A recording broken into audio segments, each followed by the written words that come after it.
Prions ensemble. Père, nous t'aimons, nous t'adorons. Nous te louons, Père. Nous te louons, Jésus, pour tout ce que tu as fait parmi nous. Tous les miracles, tous les cœurs que tu changes, toutes les choses que tu as fait ce soir et au cours de cette semaine. Nous te demandons de bénir le reste de cette soirée. Parler à chacun de nos cœurs. Touche nos cœurs. Esprit Saint, nous te demandons encore d'être présent au milieu de nous. Amen.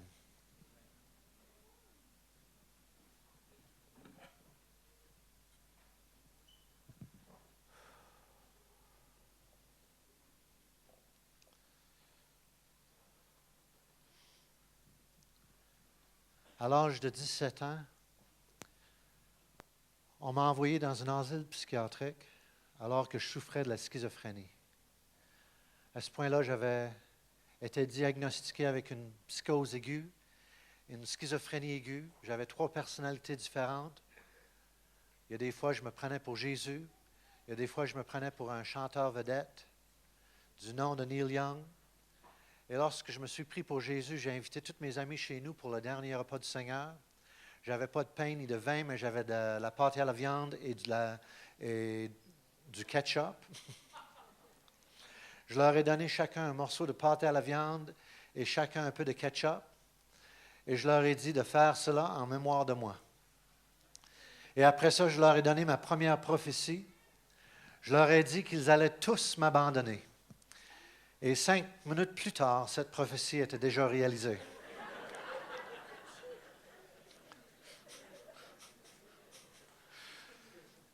Ça fait qu'on a décidé que je devrais faire un tour à l'asile psychiatrique. J'entendais des voix, je voyais des choses qui n'existaient pas. J'avais un des cas, les pires cas qu'ils avaient vus pour un jeune homme de 17 ans. Donc, j'avais tous les symptômes. Je voyais des choses qui n'existaient pas. J'entendais des voix. J'étais dans un autre monde que le vôtre. J'étais dans mon monde à moi. Et au moment où on m'a mis à l'hôpital, on m'a donné des médicaments. On m'a donné des électrochocs. Et j'ai reçu plusieurs électrochocs. Et quand je suis sorti de cet hôpital avec beaucoup de médicaments, les docteurs ont dit que je devrais rester schizophrène pour le reste de mes jours.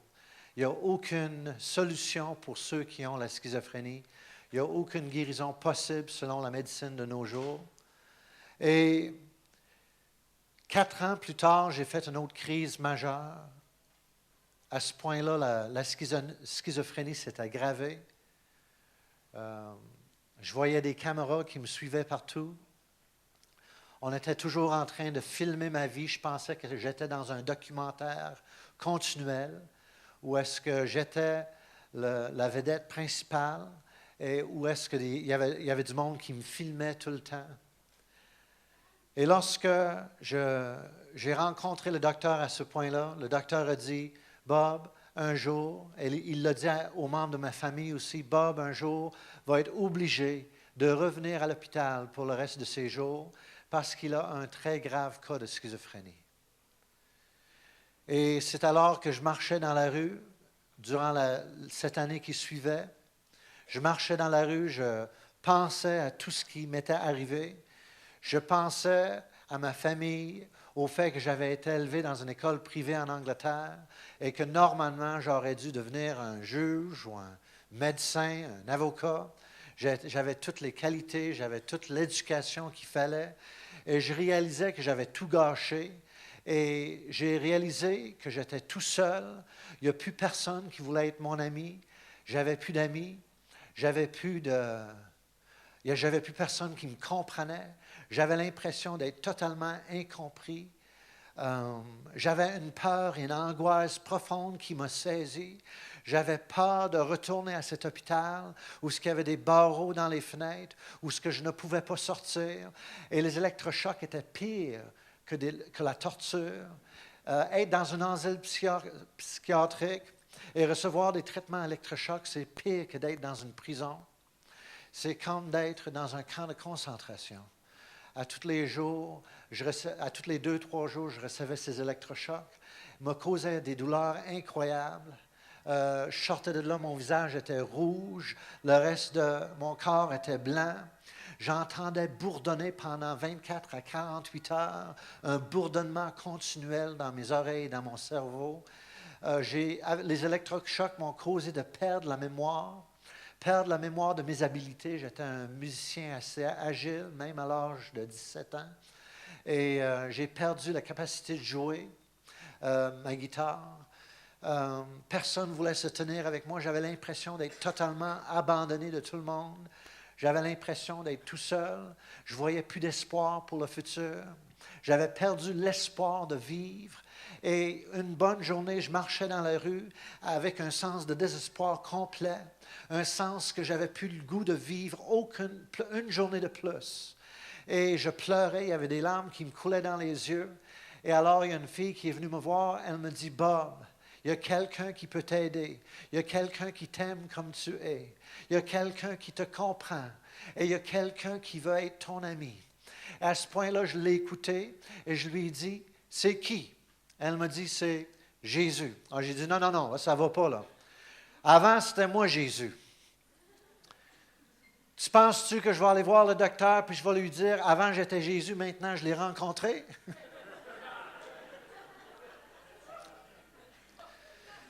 Ça fait que lorsque mon cerveau gauche disait non, malgré que mon cerveau gauche ne comprenait pas, mais mon cerveau n'était pas capable de saisir ce qu'elle me disait, mon cœur me disait oui. Écoute cette dame parce qu'elle a quelque chose à te dire.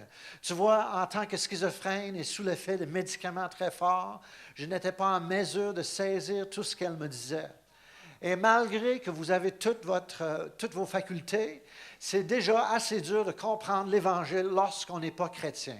Et pour la plupart d'entre nous, lorsque nous avons donné notre vie à Jésus, nous n'avons rien compris. En tout cas, pour ma part, j'ai absolument rien compris. Elle me parlait de la croix, elle me parlait du sang, elle me parlait de l'agneau, puis je ne savais pas qu'est-ce qu'il y avait là. Quel rapport qu'il y avait entre la croix, l'agneau et le sang. Elle me parlait de toutes ces choses et je n'ai rien compris. Mais malgré que je n'ai rien compris, je savais au plus profond de moi que qu'est-ce qu'elle essayait de me dire avait du bon sens. Il y avait une vérité là. Ça fait que je suis retourné chez moi. Je vais vous faire comprendre quelque chose que vous n'avez pas besoin de comprendre ce soir. Si tu es ici ce soir et tu essaies de comprendre, essaye plus de comprendre.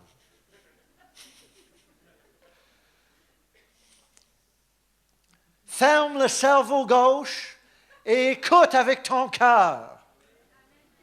Parce qu'on ne peut pas saisir Dieu avec la tête. Il est un petit peu trop grand pour ta tête.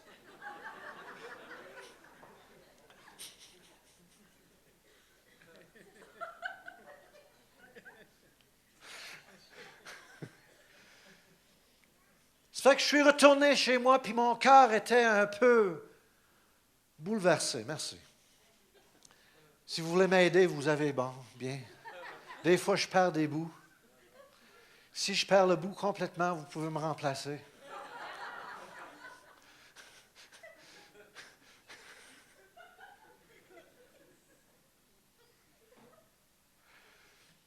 Si tu as envie de rire, ris. Si tu as envie de pleurer, pleure. Si tu as envie de sauter, saute. Pas par la fenêtre, là, c'est... Je ne veux pas être obligé de faire ce que Paul a fait, te ressusciter ou quelque chose de même. Fais attention, toi, tu es assis dans la deuxième, tu sais.